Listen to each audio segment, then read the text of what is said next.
നബിയനാ റസൂലുള്ളാഹി സ്വല്ലല്ലാഹു അലൈഹി വസല്ലം തങ്ങൾ പറയുകയാണ്, ലാ യസ്തുറു അബ്ദുൻ അബ്ദൻ മിനദ് ദുനിയാ ഇല്ലാ സതറഹുല്ലാഹു യൗമൽ ഖിയാമ.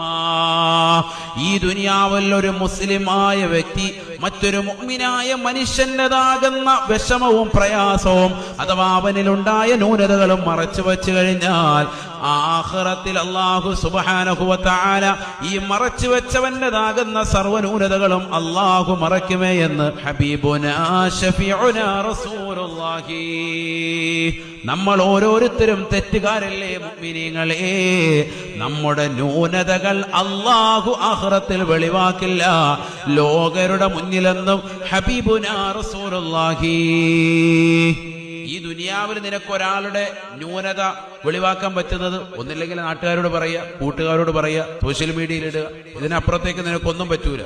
പക്ഷെ ആഖിറത്തിൽ അല്ലാഹു സുബ്ഹാനഹു വ തആല നിന്റെ ന്യൂനതയെ വെളിവാക്കും. അത് കാരണമായിട്ട് ആര് പറഞ്ഞു? സയ്യിദുനാ റസൂലുള്ളാഹി സ്വല്ലല്ലാഹു അലൈഹി വസല്ലം.